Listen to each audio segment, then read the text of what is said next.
Today we are going to do a drawing of Mysore Palace. I'm sure everybody has been to Mysore Palace. This monument is the second most visited monument of India after Taj Mahal. This monument was constructed in the year 1912.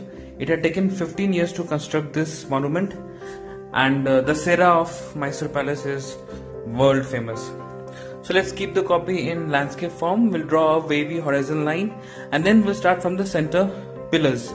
The pillars on the left side will be sleeping, but on the right side will be slanting and little less wide. Then we'll draw the rest of the designs on the right side, but the right side sleeping lines are not sleeping, actually they are little slanting, but all the standing lines will remain standing.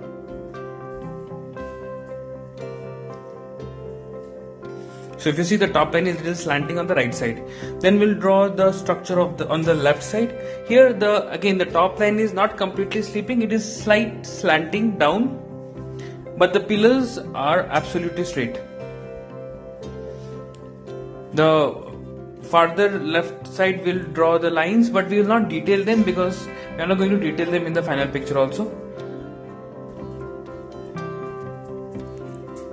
So this is the end of the sketch. Now we'll start with wet on wet. So we'll put water in the entire drawing.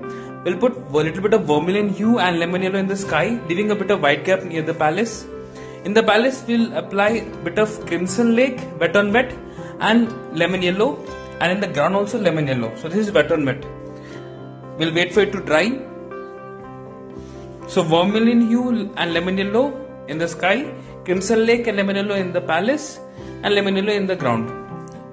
Once it is dried, we'll start wet on dry because wet on wet becomes dull after drying. So we'll apply vermilion hue wet on dry in the sky and then soften it with lemon yellow. We'll again leave some white gap in the bottom part of the sky.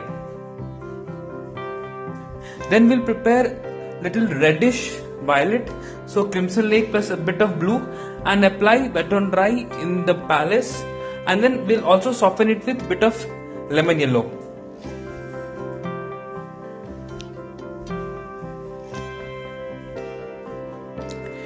Now for the ground part, we'll first apply violet small strokes, then dark green small strokes and light green small strokes in the ground portion, the way you can see in the picture. The lines will be crooked and curvy. Then we'll smudge them with a medium tone and lighter tone. So violet will get smudged with vermilion hue and yellow, dark green will get smudged with light green and yellow, and light green will get smudged with directly yellow. Small strokes. Then we'll wait for it to dry. So this is the end of watercolor in this drawing. Now we'll start with pen. So once it has completely dry, we'll take a black or a blue ball or a gel, anything is fine, and then we'll start shading the pillars. Here we just have to maintain the tones. I am using slanting edge strokes to darken the tones. We are not going to be absolutely accurate in the designs, we just have to give a feel of the design. Similarly we'll continue in the other pillars. Again, please note, we are not being accurate absolutely in the designs because that will take approximately a month. We are just giving a feel of the designs, and we are shading it by using the number of strokes of the pen. So if it is too dark, we increase the number of strokes in the pen, otherwise we reduce the number of strokes. On the right side, in the dark areas, I have used crisscross effect, slanting and slanting B.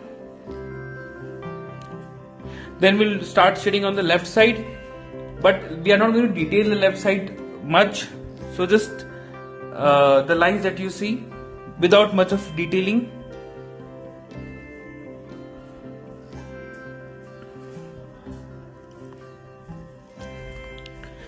And then the bottom portion of the left side, again for the medium tone I have just used slanting A strokes, and for the darker tone I have used crisscross slanting A and slanting B stroke. That's it, this is the end of the drawing. So again, this is a mixed media between watercolor and pen.